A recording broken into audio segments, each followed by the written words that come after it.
Welcome to the Underground, the Steel City Underground, the black and gold standard for Pittsburgh Steelers coverage. Now, here's your host, Joe Kuzma and Zach Celadonia. Hello, everyone, and welcome to another edition of the Steel City Underground podcast. My name is Joe Kuzma, and joining me over to my side here, a good buddy, colleague, and pal rejoining us from a week off. He got the slack off a little bit. I like that. Slack rhymes with Zach. Flash, Celadonia, what's going on, my friend? You know what else rhymes with Zach and Slack is I'm back. I'm back. The Cam from last year. We'll be talking about a different Panthers quarterback on this show, though. But yeah, that's I'm feeling back. Zach is here. Oh man, the low-hanging fruit for sure. We were going to talk about football today. I guess it's definitely Steelers related. And we had some ideas. We were going to talk about maybe Diontae Johnson's contract because for some godforsaken reason, people want to talk about what other people make. And if there's any friction, strife, anything like that, they're coming up with stuff. It's, we're 2 weeks away, 2.5 weeks away from Steelers training camp. So we're going to see what's really going to happen. Just Quarterbacks. a few more hours. Yeah, I know. I got the countdown thing here, and I'm looking at it. I'm excited, man. It's been forever. 2 years since St. Vincent's College. I mean, it's just, it feels like forever. It really does. So I'm excited. Until you go, you don't know how fun it really can be. I agree. It's such a good time. I love getting to go to watch them in training camp. It's almost like the same as going to a game. Not as intense, but the experience is so cool. The energy's so high. I'd recommend it to anybody who can go. Yeah, you don't even have to be there's enough there for somebody that's not an X's and O's big time football person. I mean, you can go, you're going to spot different things. You're going to have fun in different ways. You may even get to bump into some players here or there. I mean, it's really fun. I was telling everyone too, if you missed some of the previous few episodes that we had, they have tickets this year. So make sure you go on to Steelers.com and grab a ticket. It's free. I don't know why they're ticketing it. They never used to in the past, but you're going to need that gizmo on your phone, just like you would to attend on game days. So something new, something else to complicate the process, of course. And, let's talk about Diontae real quick, just because I want to. He texted me beforehand, we're going to table Diontae till next show. And it's like, you know what? Let's just do it anyway. But just 2 seconds of this is really all it's needed. Does he get paid this year? Maybe. Does he get paid next year? Absolutely. Does he get paid by the Steelers? I don't like the idea that we just don't have enough of it. We didn't get enough of the research done to tell you the Steelers have paid wide receivers in the past. Just a lot of people have forgotten that it's been Antonio Brown like 2 or 3 times in a row. So they do invest money in the position. It's just kind of a dumb argument that the Steelers are cheap or won't pay. Usually when they don't pay somebody, it's because they already are paying someone else. So they were paying Antonio Brown. You can't pay Mike Wallace and Emmanuel Sanders. And before that was Heinz Ward. So they weren't paying Plaxico Burress, et cetera, et cetera. I mean, or they have someone waiting in the wings, like you're saying, but with Wallace denying his contract, they kind of always knew. They were like, all right, well, if Wallace says no to this, we at least have a lot of faith in Antonio Brown, and we think he can work his way up to earning this contract, which clearly they were right about in that regard. So yeah, either they have somebody who they're already paying at that position a lot of money, or they have somebody waiting in the wings who they think is worth possibly the money that they aren't going to give to player A. Yeah, one of the few times that they've actually not paid someone. I mean, you got to go back at least be thankful that there are people that you want to pay, like a Diontae Johnson. I know there's some people that don't. They're like, oh, no, he drops the ball. I mean, just stop. If you've been following our show long enough, we're not down with that particular rant or storyline or rumor or whatever you want to call it. But Yancey Thigpen is the one that got away, and it was I think right off the heels, like a year or two after Super Bowl 30. And what you don't understand here is it's the same thing that happened with he who shall not be named, who he had a monster contract. I got to go back to we're in modern free agency or whatever, but there wasn't free agency forever in the NFL. Rod Woodson really pushed for it, and he was making like half of Neil O'Donnell at one point. Yancey Thigpen, when you get into salary caps and everything like that, in 1998 he signed a 5-year, $21 million contract with the Houston Oilers. At that time, it was the highest known contract ever signed among wide receivers. And most people aren't aware of that. They made him the highest paid wide receiver in the NFL. Yeah, okay, the Steelers didn't match it at that particular point. Gee, you wonder? That's a real interesting little nugget there. I never knew that about Thigpen. I knew he was like one of the better receivers of the 90s for the Steelers, but I never knew that he went out and set the market for receivers in the late 90s. That's super interesting. I've got a really dumb Yancey Thigpen story, and it has to deal with hanging around with the Steeler gang guys down in Jacksonville after, we were promoting the tailgate parties that were going on down there, and it was open bar, all you could eat, drink, and everything like that. So everyone was having a good time before the game. After the game, it was like one of these things where it was like, hey, I got this guy in my phone, and my dude John, I don't know if he wants to be called by a real name, but he picks up, he just starts talking to Yancey Thigpen.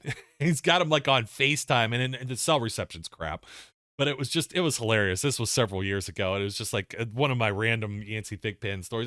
Hey, how's it going, Yancey? You know what I mean? It's like, at least dude made some big money, but he was like the biggest it was one of the biggest names the Steelers had. 79 passes, 1,398 yards, and 7 touchdowns in 1997 for his second Pro Bowl. So Diontae just having made his first Pro Bowl, exceeding 1,000 yards. Come on, they're not paying anyone else on offense. I've gotten into this a little deeper than I already wanted to for today, but I don't know that we have a whole lot of meat on the bone to talk about it otherwise, so we're going to get ahead of potential any rumblings or rumors or anything. Usually a lot of these things under Kevin Colbert happen during training camp, and they wouldn't talk in season. So we don't know if that's going to change with Omar Khan, if he's going to have the same kind of like hardline stance. Look, we're not talking about this in season. We're not going to have any type of distractions or anything like that, but Diontae, I think if they're going to keep somebody, it's probably going to be Diontae at this point, although they have guys waiting in the wings and they're not spending any money on the offensive side of the ball. Yeah, exactly. People love to gatekeep the Steelers' money, and we don't have any money invested into the offense at all. We've joked about Derek Watt being the highest paid guy on offense, and they aren't paying a quarterback right now a lot of money, which is a key element that a lot of people don't understand, that when you're paying a quarterback $30-40 million a year, like Ben or whoever, most top 10 quarterbacks make that kind of money. Whenever you break a quarterback off like that, it makes it a lot harder to retain and pass the bag around on offense, in a sense. And the Steelers aren't doing that. Pardon me. They have Mitch playing for pennies and Mason playing for pennies, and Kenny's on a rookie contract, obviously. They're in the perfect scenario to pay a guy like Diontae. So I think a lot of people have seen the headlines that say the Steelers have the most expensive defense, and they're paying, the most expensive player in the game with TJ, and the most expensive safety in Minka, which that'll change very soon as the next safety gets paid. But I think people see that and they're kind of like turned off, like, oh, we can't possibly pay any money on the offense when we're paying this much money on defense. The Steelers are aware of how much they're spending on defense. They're not morons. In fact, Omar Khan has been the cap wizard this whole time during Colbert's tenure. So I'm not concerned with the idea that they don't have enough money to spend on Diontae because of how much they put on defense. I think there's a very clear divide in how much they want to spend on defense and on offense. They know that they aren't spending anything right now on offense, and they know, I believe, that they will have the means to pay Diontae. It's just a matter of them coming to an agreement. And as we both said, I'm all for Diontae staying. I think it makes sense for both sides. He's dropping the ball way overblown, as we've already touched on. And yeah, I don't think at this point, I could be wrong. Happily, I'll be wrong. But I don't think they're going to work out a deal until after the season. At this point, anyway, I'd be pretty surprised. With camp coming up, like, it's just really random for them to sign him now unless he starts to hold out, which I don't think will happen because he was there for the workouts prior to camp. So holding out now would be kind of a weird move. Yeah, he missed like one day and everybody made a big deal about it. And then he showed up the next day and he had these players are constant communication, even with their agents and whoever. And this is, I think, how things usually get screwed up, because it's not like maybe Diontae has the bat phone for Mike Tomlin. You know what I mean? Yeah, and call him up whenever he needs support or someone to talk to. He's probably one of those players, but if you're in the middle of contract negotiations, this is what you pay your agents to do. Yeah, you're eating breakfast that morning. You're not worried about texting or letting the team know your every whereabout. It's like Deontay's DMing them tweets about like his like positive stats. Like, hey, did you guys see this? What they're saying about me on Twitter? Led the league in not drops last year. Like, he's not advertising himself.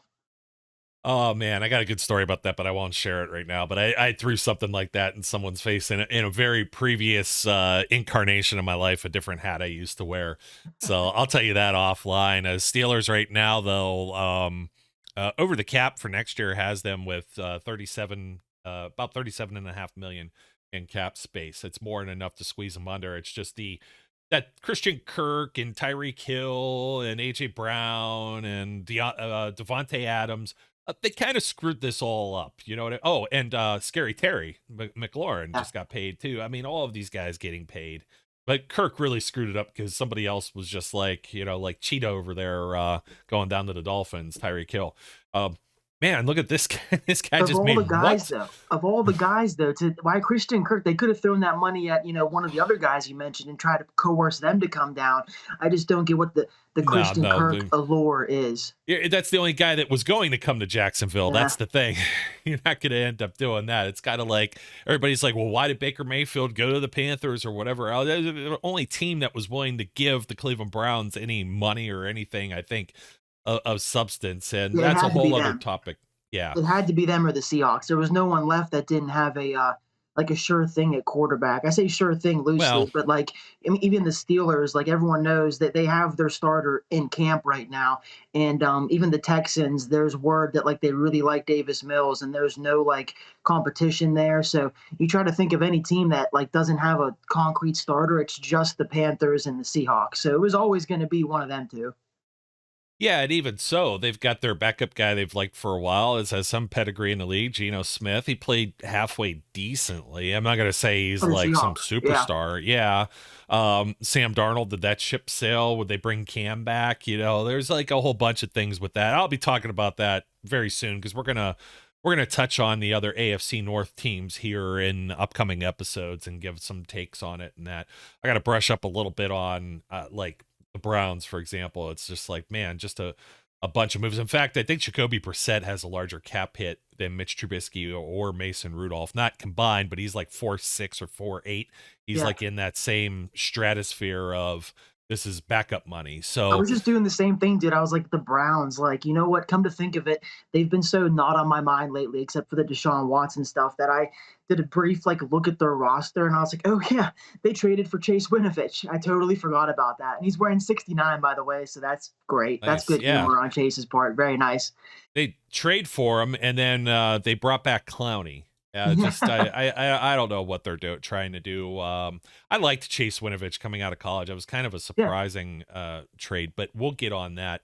Like I said, that's one of many items. We're actually kind of waiting to see what happens with Watson because lo and behold, I actually cut a part out of the last show I did. We did one last week because of the 4th of July holiday, and it's great to see that you have all your fingers and toes, or at least I'm assuming so, from the holiday. I was hoping for your best health and well wishes there, but I was talking about Baker and the Deshaun Watson situation on the last episode, and as I'm doing it, I said, well, as of right now, you know what I mean? As of right now, because lo and behold, I'm gonna say this, and by the time this is up and everyone's watching this on YouTube or listening, Apple Podcast, Spotify, wherever you're at, something's gonna happen. That's good podcasting. The disclaimer, of course. Wouldn't you know, right at the tail end, I get buzz, buzz, buzz, buzz, my phone starts going off, and Baker gets traded, like, as I did this. And I'm like, you've got to be kidding me. And so there's right as it goes up. Yeah, so I ended up thinking there's a chunk that's out of there. I did very, very good editing on my end. So most of you didn't watch the last one anyway, so it doesn't matter. But for our 2%ers that did, and I know some people probably aren't even, we're however many minutes in and somebody likes to put the timestamp in the comments of wherever, this little topic down here is just generalization. We've got a whole, cornucopia of things, a potpourri of topics to talk about. And we'll get on to this because the Diontae thing, it's like, how much more are we going to talk about him? We want to talk about the Browns. We've been wanting to talk about the Browns, the Ravens, and the Bengals. And I've been biting to do it, and we got a little bit of time. Camp's coming around, so we're going to end up there. But the big news yesterday or last night or whatever, heading into this morning, where everybody was already they were clickbaiting the crap out of this, and I hate to say it, we've got just one guy for a source here so far, but it seems like Pro Football Talk and everybody else has picked up on it. Andrew Filipponi was breaking yesterday, and this isn't actually that big of breaking news, believe it or not, that Heinz Field is no more. The Ketchup Giant will not extend its naming rights deal for 2022. Sources say a new name for the stadium could be announced this week, and we've already got those rumblings already. So those talks have already been there. We knew it was like a 20-year whatever deal. I've got the figures, which are actually pretty crazy when you start to put them up against the other naming rights and stadiums and stuff. So we'll talk about this a little bit because it's almost the end of an era, Zach. I mean, it's my heart no will more not Heinz go Field. on, bro. I'm not okay about this. It's so lame. It needs to be Heinz Field forever.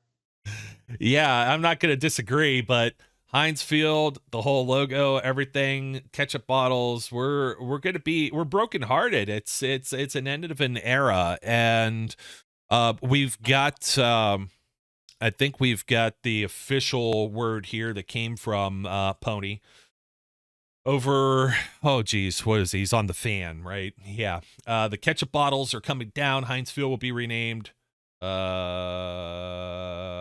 Boy, we're gonna have fun with this one. Acrisure. Acrisure. It's some. Is it like a drink or something for like the old folks? I don't know. Dude, I feel like Ralphie in A Christmas Story when he's like Ovaltine, a crummy commercial. That's how I feel looking at that Acrisure thing. I said a seizure stadium. I don't know how to say it. Yeah, but go back to the tweet. It's after the Michigan-based insurance brokerage firm. An official announcement could come as soon as Tuesday. It almost seems like it's already official, depending on where you're looking around.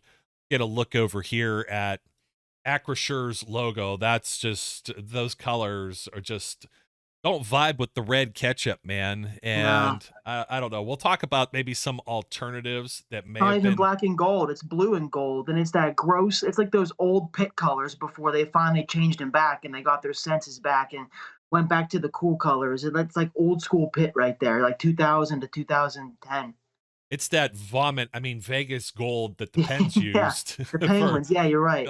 It's like, come on, man. It's like, get with the program. I understand Pitt's been around 100 and whatever years, and they've got their own tradition. But it's like, hey, if you looked around town lately, and then the Pens go and do that like years ago, and it was just like, what the hell are you doing? Like, who's in your marketing department there? And speaking of marketing departments, here's one of the ones. They did this for fun. We knew it wasn't going to be this, but some fans still had to put out Permane Brothers tweeting out, here's hoping they accept our bid. Permane Brothers Field sounds pretty sick.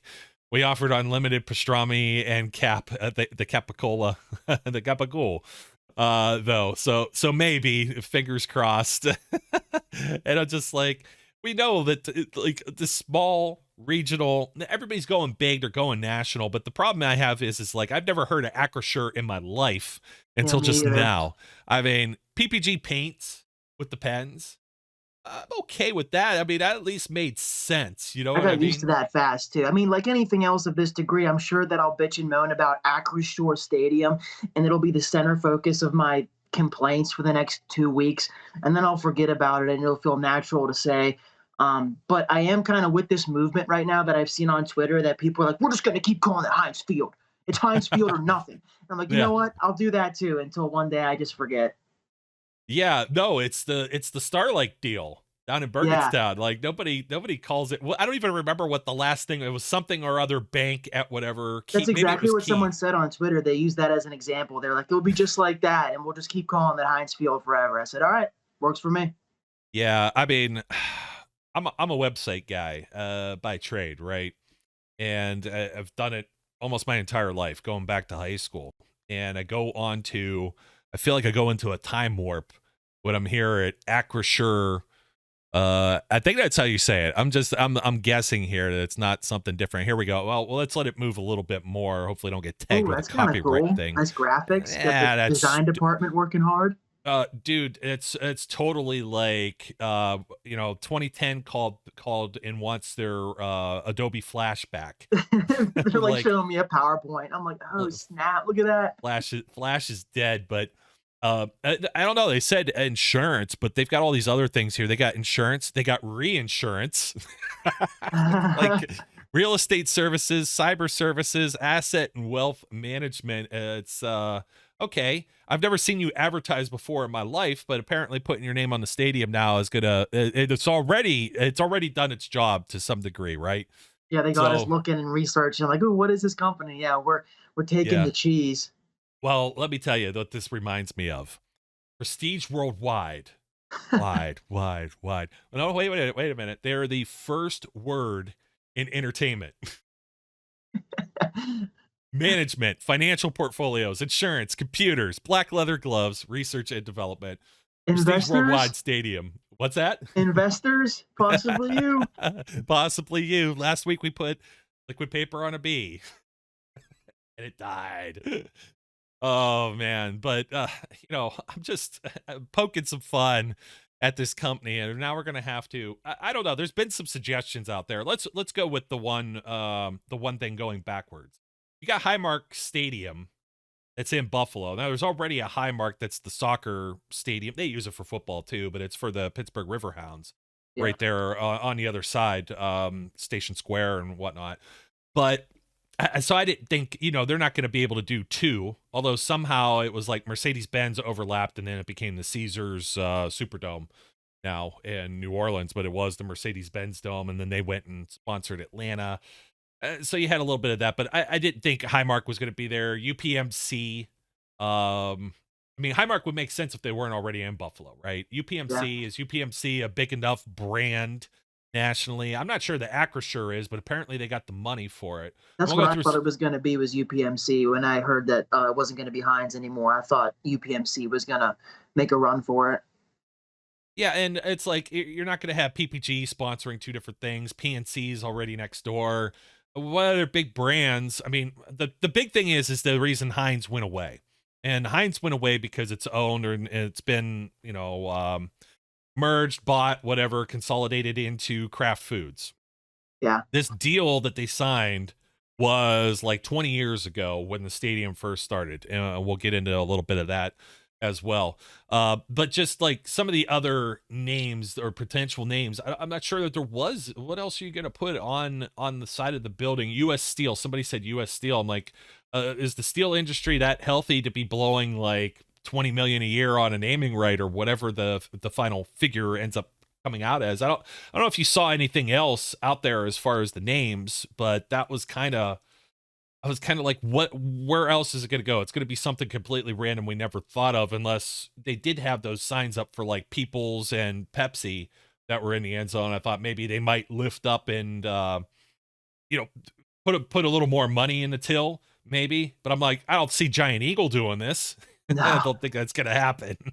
No. I saw as a bit. I think it was Mikey and Big Bob. They do those Facebook comments or whatever for Kiss, and I think this was when it was announced they were going to be dropping Heinz Field. They had people in the comments going off saying, "Let's just call it Rooney Field or Big Ben Field," and like none of these people understand that it isn't about like what you've done for the Steelers. They have to pay for it, and Big Ben's not shelling out $20 million a year to have the field. I'm sure he would love that. If anybody would love for it to be called Big Ben Stadium, it's Big Ben, but he's not paying for that. The Rooneys aren't going to just pay for it themselves to be named after themselves. So like you said, and like I kind of said for a joking minute there, I'll bitch about this for the next week straight and then just forget. Yeah. Well, the Big Ben Field, that's a good way to have one of these athletes with the go broke story. Like, here, I just spent the money on the naming rights. It's like buying, like, it's like, I'm like, how did Sauce Gardner, like, is that a real chain, the bottle of sauce that he's got, or are those like, cubic zirconias or something like that. I'm like, dude, like, just coming out of college, like, save some money for a little bit, man. It's like, I'm sure you could pawn that thing if you ever become broke and get a nice, probably put it at an auction house or something and make some money off of it. It'll be okay. But don't be one of those guys where it's like, it's sad that you pawn your Hall of Fame ring or something like I know, that. dude. Corner is risky too. Whatever. I feel like there's so many busts at corner that go high. I think of some of the names. I mean, obviously Eli Apple comes to mind, and Jeff Okuda from a couple of years ago still hasn't found his footing. Like, corner is kind of a really risky spot to go early and then start blowing your cash. I guess they all are, though, by definition. But I don't know. I think he probably, when did the NIL deal go through? Because he probably got some money just from being Sauce Gardner. So it probably wasn't like that big of a hit to his finances, honestly. Yeah, that's a good point. That is a good point. I tend to forget about those things. I'm not sure how much these guys are making off of some of that stuff, but yeah, I know they get advances, but how much of an advance? I'd have to see what his rookie deal is. He's probably, I don't know, what did Kenny get? 20 million? And he would have got 24, more. I want to say, but only half guaranteed or 18 of it guaranteed. I can't remember now. Yeah, I'm actually gonna pull it up. Should have. I had it like on my screen. Oh, come on, Kenny's here. There we go. Yeah. When you're a rookie, and if he would have got drafted a little higher, he probably makes a little bit more money. Like Baker made like the maximum you can because he was the top overall pick. Yeah. So Kenny's got, let's see, his cap number, let's see, 14. Yeah, it was 14, including a 7.4 signing bonus. So Okay. yeah, I could probably find Sauce. I don't know. It's just so I random. still remember Matt Stafford. He was the last one to get like $100 million as a first round pick or whatever it was before they like fixed that problem in the NFL. And they were like, okay, the top 10 draft picks are getting like hundreds of millions of dollars. We need to like fix this. I think Stafford, like his first deal with the Lions was astronomical. And then the next year they were like, all right, no more of that, because a lot of these guys aren't good when they sign for like 50 million guaranteed. Jamarcus Russell was like the one that was really the catalyst for that, because I guess there was the story of, I don't know if you ever heard this one, but you're right. Yeah, at least Stafford was good. So yeah, it's a good point. It was Billy Russell that kind of like set it off, but go ahead. Yeah, there was like the story about, I think they gave him like tapes to watch. Yeah. But they gave him blank tapes because they knew he wasn't watching them. And he said, oh, yeah, I watched all that and blah, blah, blah. He like tried to BS his way through it and it didn't work. Cover two. Yeah, just genius. So anyways, Sauce Gardner, Ahmad Sauce Gardner, cornerback, New York Jets, $33.4 million. There you go. Yeah, so it ends up making a lot more, number 4 overall. So yeah, it's a lot more money in that specific space. Is that all guaranteed? No, I don't think any of the rookies are usually all guaranteed. 21.5 of that guaranteed. So yeah, it's an interesting. It's just interesting because that's the way it used to be. They were throwing all this money at unproven players, and all the veterans are like, well, wait a second. Exactly. And the money isn't there for them. So now it's kind of like it's balanced out where the players that are in the middle here after the rookie contract, like a Diontae Johnson probably signs at least 2 healthy contracts, I would think. And then, he's going to hit like 30 years of age, 32 years of age. He might get like a 1 year here or there. Look at Larry Ogunjobi. You get hurt and you're still like young. Larry Ogunjobi, 1 year, 8 million or whatever.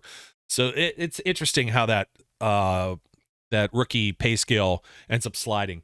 And this actually is a good segue to what these particular firms and businesses, Acrisure or whatever, and what the financials are, and why Heinz via Kraft Foods is why they're no longer the sponsor, or they have the naming rights for whatever it's going to be, Three Rivers Stadium, whatever we want to call it. It has never been called anything besides Heinz Field. North Shore Stadium, Southside Stadium. Yeah, Rooney Field at whatever, and that can happen. That can happen, and I am going to bring that up in a couple minutes. But they signed originally a 20-year, $57 million, and they signed 57 specifically for the 57 varieties, which is kind of funny. No, did they really? So, yes, they did. That's hilarious. Did. I know, it's really great. So shame it wasn't 67, I guess, for them.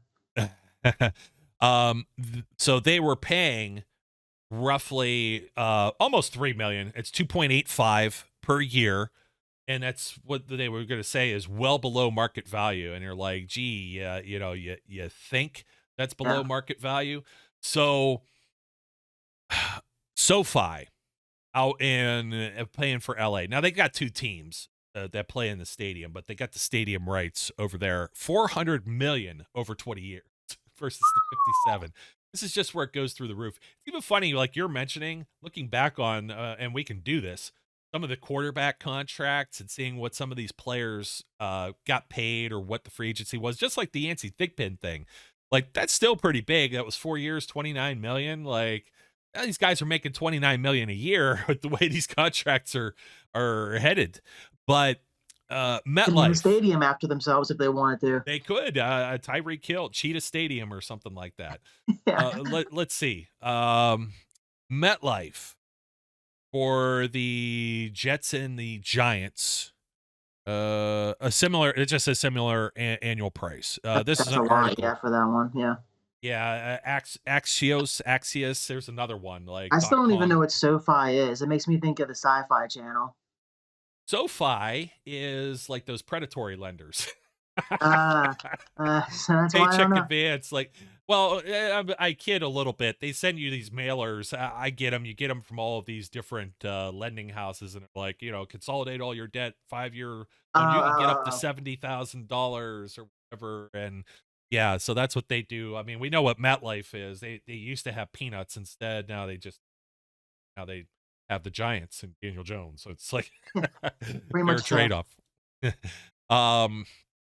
Let's see. According to this article, too, teams in similar markets to Pittsburgh are also bringing in far more money than the Steelers per year. Buffalo, when they had New Era. So this article was still, they didn't have a date on it, but it was probably, 2019 is when this started. Is this why it surprises me that people are surprised about this? This isn't like brand new.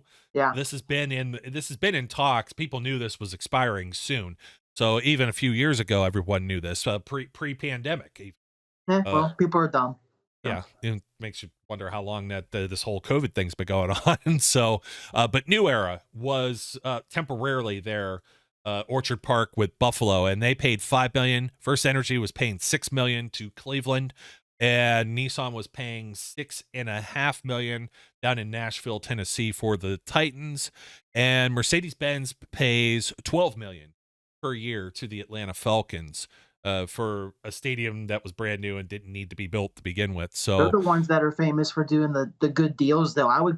I do like how the Falcons, I think this is them, they all their stadium food is like reasonably priced. Like, we're all used to paying like $11 for a beer or $9 for a burger. Theirs is all like regular price, like $5 for a beer, $6 for a burger, like stuff you would expect to pay, not like these astronomical prices. So my hat's off to them for that, because I don't know how they're doing that salary cap wise, because they just built that place. So, but it can be done. So I would like other stadiums to follow suit.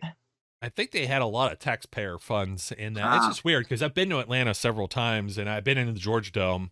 And maybe I'll get to go to the new stadium this year. I had that as maybe it's a pretty easy trip to get down there. There's flights. Atlanta's a huge airport.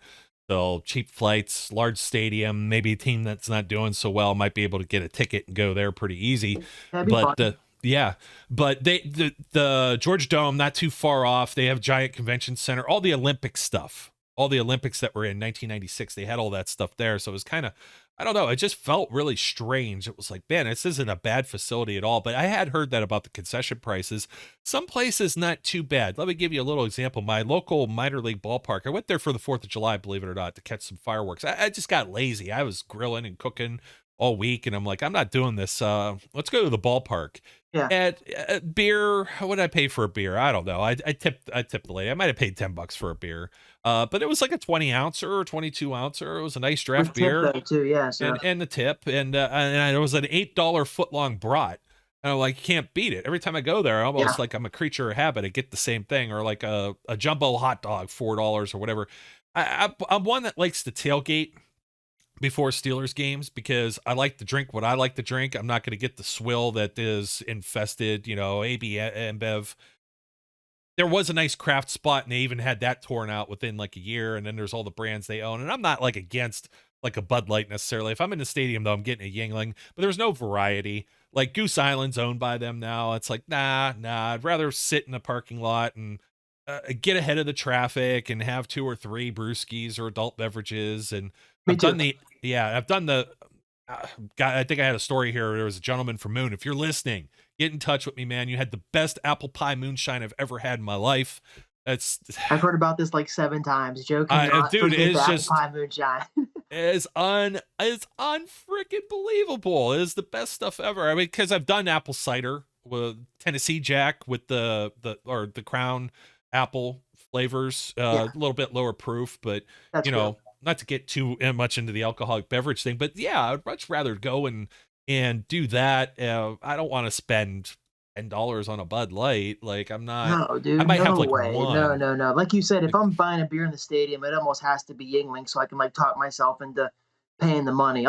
Or a tall White Claw. I'll buy one of those too because the alcohol content's nice. But that's usually what I'll buy at a Pirate game. Actually, is a tall White Claw because of the alcohol content. But yeah, I can't stomach spending $10 on a Bud Light unless they want to sponsor the show. Then I'll pay whatever for a Bud Light. It's a great drink, quality.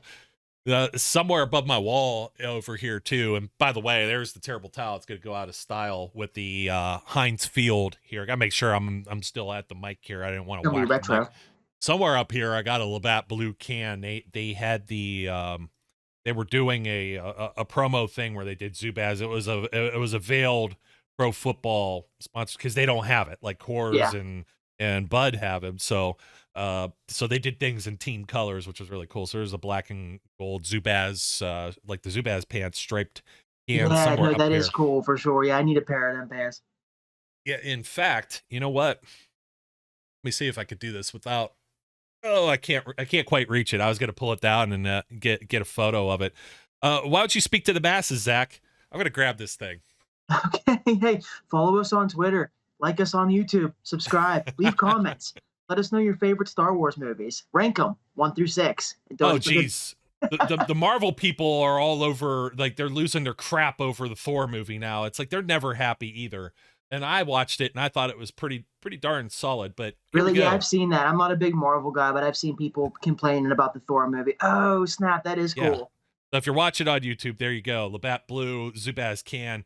One of my favorites. This one's actually they didn't send it to me with anything. It was already emptied out like can collectors would do. And I have like an uncle that's like got a whole basement full of just domestic American beer cans. It's awesome. I'll have to pull up a photo of that sometime too. But yeah, so these different sponsorships cost like a ton of money. You know what I mean? And that's kind of the whole point of what we're saying here and what we're bringing up. It's kind of sad, though. It's a little bittersweet. At least I got to do this little deal with my daughter here. I got another thing here for our video watchers here. I traveled to Heinz Field and this one right here, 2022. This is going to be now a collector's item. Heinz Field, Pittsburgh.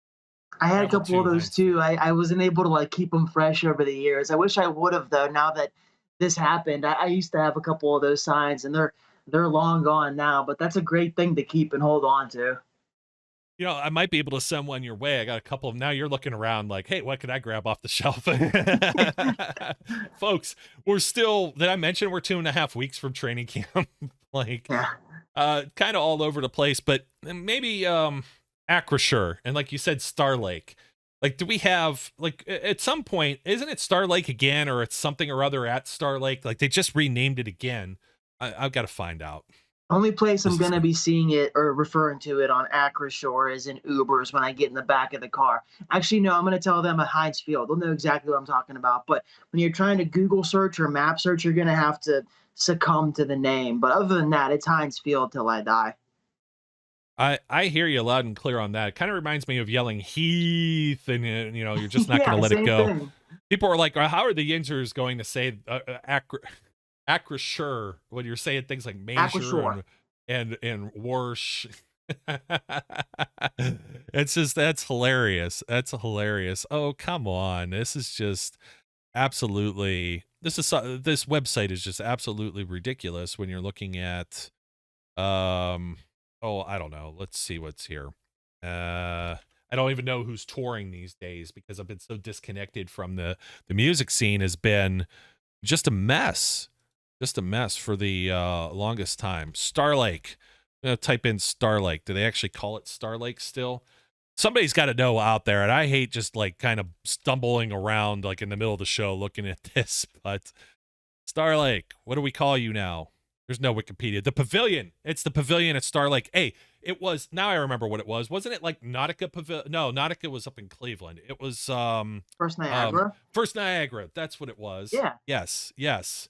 That's one of them. And I think it was like Key or something too, like Key Bank Pavilion or whatever. So now it's the Pavilion.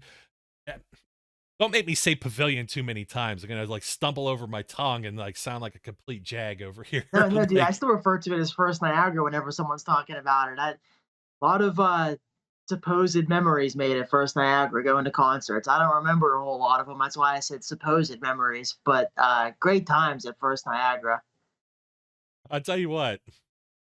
Try and get an Uber there. Yeah, no, you're in the middle of nowhere, dude. Leaving there is a nightmare scenario. Again, hardly remember, but yeah, the leaving and getting there, that was always a part that I hated about that place. Great times though, so worth it when you think about it. Okay, so Acrisure, I could picture Myron Cope trying to say this for some reason, like Acrisure, and welcome to somebody who's already out there on Twitter saying, "Oh, we can't wait for Bill Hillgrove to get on this," and it's going to be fun. I think it'll be some fun. There's going to be some slip of the tongue. It's the same thing like still saying Oakland Raiders, for example, or San Diego Washington Chargers. Redskins. It's just it's in your head. I always used to make fun of my uncle for doing that back in the day.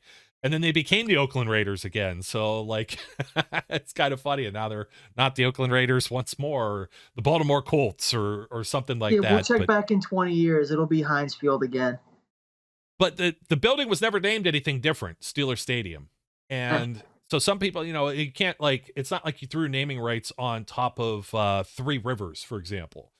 So I wonder if you think they do something like, I don't know, like let's say the Denver Broncos, for example, like Mile High. I'm trying to think. Yeah, what is that? How do they get away with calling it Mile High? Is that a company? I've had a weed bar that was a Mile High chocolate bar from Denver before. It was pretty nice, but I can't imagine that's what the stadium is named after. I think it's you bought a what?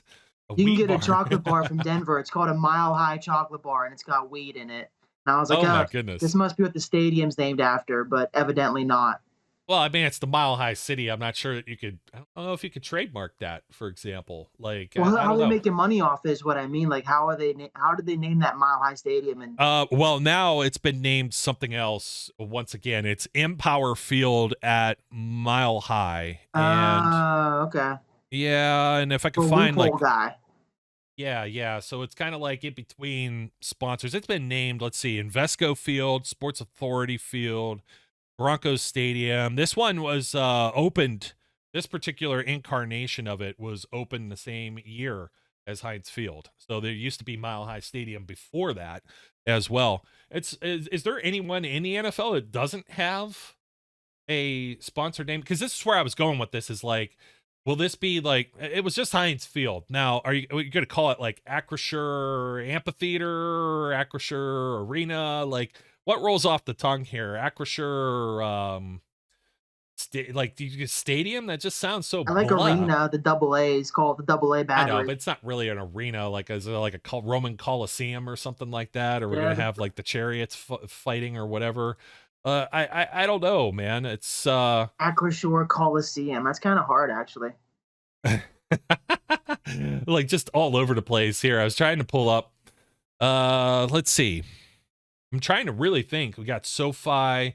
You've got what, Allegiant or whatever is Allegiant is now the Raiders, right? The big black Death Star, whatever. You got First Energy, you got M&T Bank, Jerry World. You know what you don't? Paul Brown is still Paul Brown. Okay. Yeah, yeah. Down in Cincinnati. So you have that, but like Nissan and all of these Mercedes-Benz, all these other ones that we've been talking about. And like I said, I was wondering, Pepsi Cola, like it's gonna be brokenhearted here. No more ketchup bottles. They're gonna have to redo how quick are they gonna be redoing this? They got to redo the scoreboard and some of the facades. Got used to the ketchup bottles, man. Those are gonna end up in some Yinzer's backyard. Yeah, say they're gonna end up auctioning them off. It's gonna be, I don't know. Like you look at the other side of the stadium, You're facing, which end is this? The north end, I believe. And I know you're having you're trying to peek in on that, No, but I can see. they I put can in the see. one scoreboard there, but there's like no branding there. I just wonder if they add like more signage, like how quick they do this. When they changed the Cleveland Indians over to the Guardians, they got that done pretty quick. But then again, they still kept the IANS part of that, and they were talking about how cheap their owners, the Dolans, are. So they kept that part of the name. But The Guardians and the Indians, I get it. That's hilarious. yeah, and there's certain things that aren't going to. Oh, you know what? Man, I am totally bummed about this. I had a couple private photos I was going to put on here. Not like private, like, like I'm Whoa. I'm sending unsolicited pics to your text, Brett Favre over you're here. dropping in your DMs. Brett Favre. I was thinking more recently Vince McMahon, but yeah, I had one and it showed up upside down. It's the only photo I could find with the actual Heinz red zone. I'm so whiffed about that. And when they pour the ketchup on the screen, You know what, dude? It's upside down. You could get the idea. I see it. You know what it is? It's this stupid technology, man. The iPhones. I don't know if you've had this happen to you. You try and display something, you're showing photos like over like on your TV or something for, your folks or whatever. Here's some pictures of my kid doing some fun stuff. And it damn photos like upside down because they have like the metadata. It's all about the metadata, man. Oh yeah. That's just I'm peeved. My photos are like upside down. I have like some great freaking photos here. Here's one. This is probably the last thought we have on this. Would you have thought? And you should get that framed.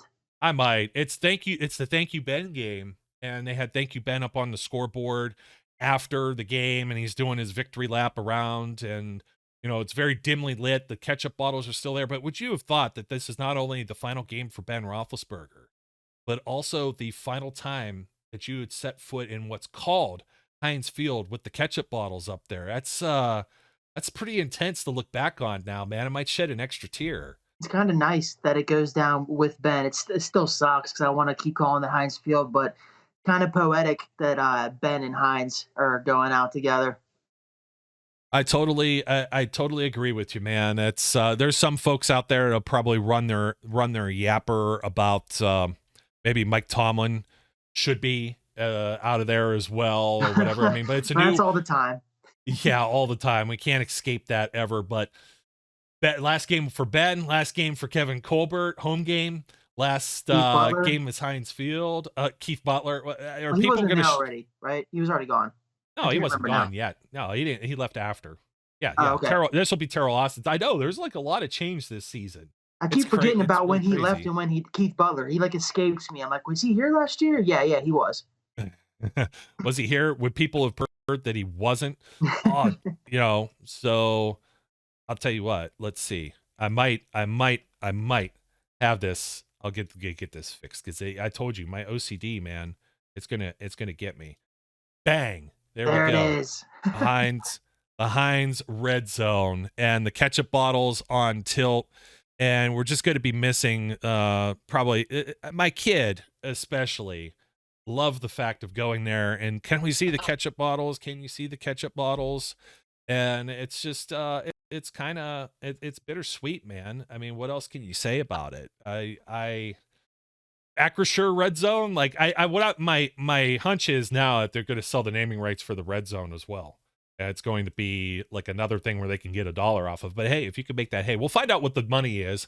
And we're also going off of reports, but I don't know. Can you really go away from? Are we going to have to apologize later in the week and have a retraction and about making fun of Acrisure and defaming their business? Now we're going to have to name it. It's going to be Acrisure. But I was thinking like in the mail. Cease and desist. Like, will it be like Acrisure Field at Three Rivers Stadium or something like that? Like that would be kind of neat. They can make it cool. They can still salvage it. I mean, it's not terrible. It's not ideal, but they can still salvage it with some kind of tweak on it, like you're talking about there. Yeah, I don't know.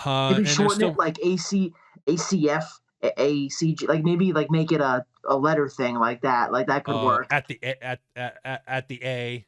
We're going down to the A. The double A, the triple A. The double A, the triple A, the whatever. That's like baseball, I guess.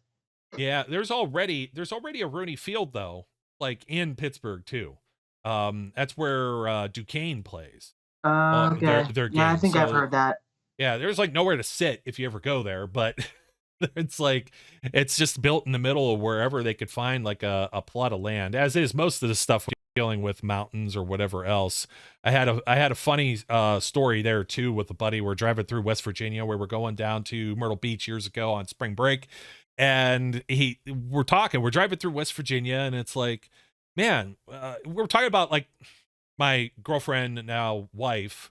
We were talking and she's all freaked out about driving down in the cavernous part of the mountains. Oh my God, we're going to die. It's like December. You see a little bit of ice or snow wherever. And it's like, well, if we die, where's the helicopter life flight you out of here? And my buddy just deadpan, dark humor type guy. He goes, well, they landed on the football field. And I look at him and I'm like, where the hell is there a football field? Where do you put a football field here? And then of course it was, well, wherever they could fit them. Yeah. So it's like the airplane goes wherever. But one last look. This is kind of eerie. This was the one I was trying to show too. I like to take photos when I go places.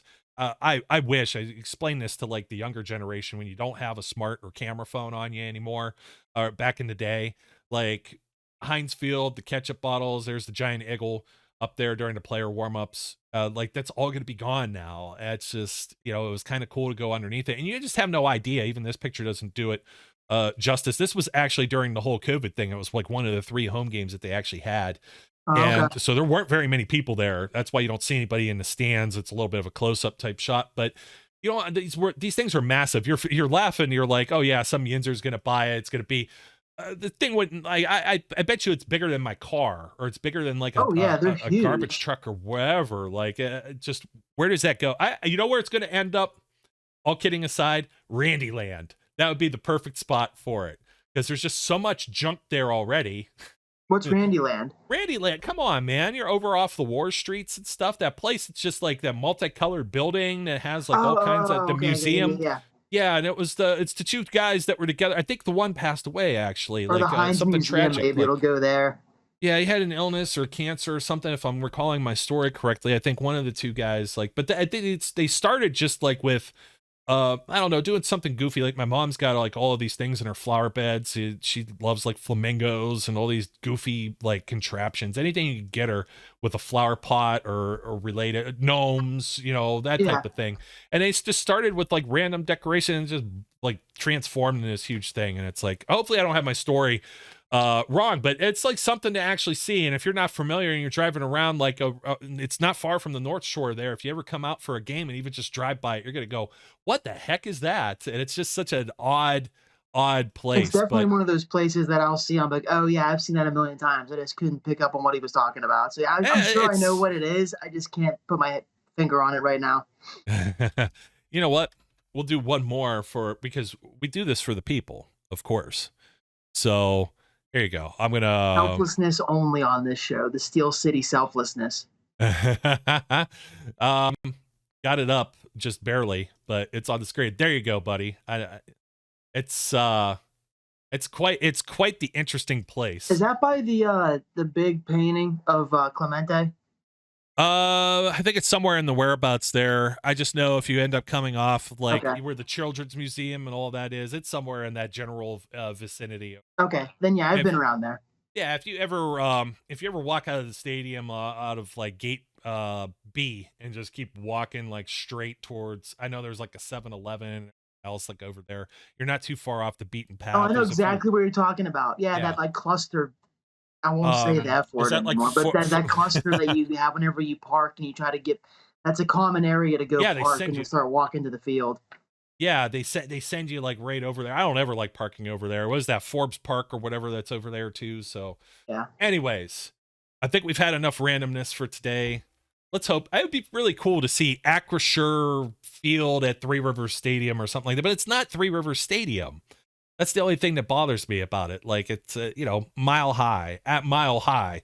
Denver's a mile high. I guess with the Three Rivers, at the Three Rivers. Maybe you just don't say stadium. Acrisure Stadium at Three Rivers. Yeah. Or North Shore I would be or fine something. with that. If they can incorporate like the city in some kind of way, or the Steelers themselves, that would be a way to win over the fans with the name change. If they just leave it as Acrisure Ovaltine, it's not going to be like well perceived until the season gets here and there's something else to bitch about. Once football's here, fans will go right back just to bitching about Tomlin or Diontae dropping the ball or whatever, and the stadium name will be in the rearview mirror. But right now, it's front and center because we are in the dead zone of NFL news. Well, speaking of that, right above your head, don't you have the Heinz Field like sign that's Oh so my many miles God, away? dude. Yeah, it's gonna be. Yeah, I just got that. The Heinz Field 11 miles away. Look at that. Boom. Dang. Gonna have to. I know. I got one for Brian. They better pay for that. They're gonna have to pay to change your sides. Yeah, send me a new one. Yeah, they're gonna have to change a whole lot of things around. I don't know. It took them forever to change when it went from console to PPG, the signs that were all around. So it might be a year or two, and inevitably you're gonna have one of the Yinzers in November or something go into a game, their first game, and they're gonna be like, "Hey, I didn't know this isn't Heinz Field anymore." I couldn't find Heinz Field, even though it's in the same spot. Yeah, same exact spot. Well, hey, it's good having you back, man. I know it's like me and Brian often say, and this might be beyond your generation, but like Seinfeld was the show about nothing. Yeah. And this was almost like the show about nothing. Like we had a couple of decent points here, but it's like, what else are you going to talk about? This is the stuff, like, believe it or not, though, like we love all the people who support the programming here. And we don't mean to just babble all of the time, but let's face it. You could sit down and have a beer with one of us and we're sitting watching. Well, we can't drink at training camp or something, but we're at a game or something.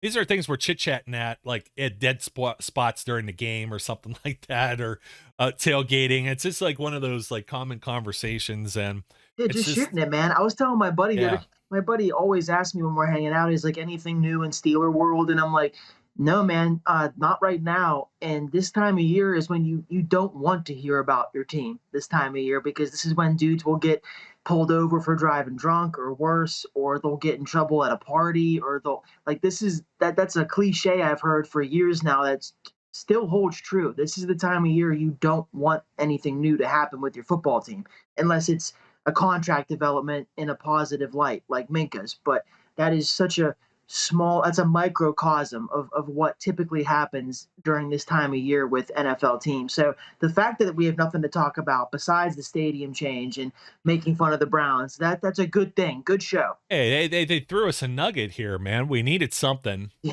so it was really, like, it's good. 5 minutes before we started the show, I was like, did you see this? Yeah, well, I actually didn't see the Acrisure announcement until you sent it to me this morning, and I was like, oh man, like already? Like, well, it's good. At least we're not talking about it and then have to can the whole thing, and lo and behold, watch, it'll be something different. Speaking of can, I just whacked the old Labatt. Let's move it over there. I don't want to ding it. I gotta keep everything that thing safe. pristine. Get that back on its pedestal. Yeah, I definitely got to, man. All right, well, let's put a bow on this. I guess Acrisure, whatever the hell it's going to be called, and like we'll have some more coming up, because I know you're probably planning on being at camp a little bit.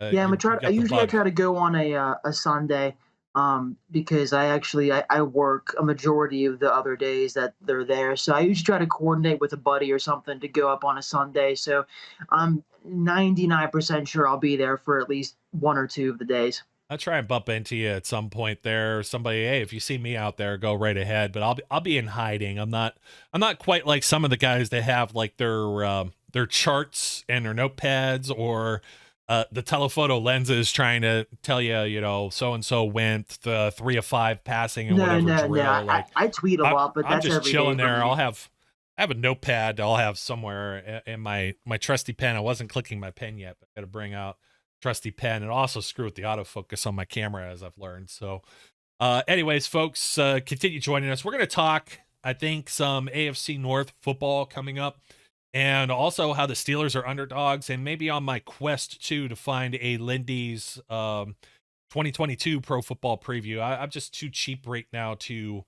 it's like $18 if I ship it or something like that. And I'm like, I've gone to like a couple of different bookstores around town, the magazines. It's the only one that's out right now. And I don't know if you're it's just traditional for me. I like buying that magazine. I like buying the Sports Illustrated Fantasy.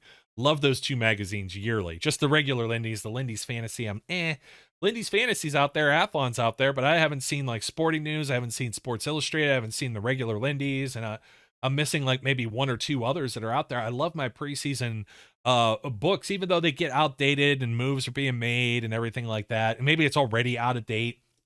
You never know. But I think last year Ray Fittipaldo wrote the piece in there because Ed Bouchette had moved over to The Athletic. He'd always done the column piece there, but it's usually always some type of local beat reporter or writer who writes for each of these teams. So you get a pretty good insight, and most of them are jerks and aren't rainbow and sunshine type like ourselves. So they're gonna drag the team, and I'm sure they got dragged again. Like the last few years, Lindy has done nothing but they've had the Steelers in like last place of the division for like the last 5 years, and it's never materialized ever since the AFC North was founded, which is also another good trivia nugget there. So anyways, again, I promise greatness. You can't deny it. Nope, you can't. Until next time, folks, don't forget to like, comment, subscribe. My name's Joe. His name is Zach. And as we do each and every time, we encourage everyone out there to be safe, be good, and we'll catch you later. We would like to thank you for listening and remind our listeners to follow us on social media and our website, www.steelcityunderground.com.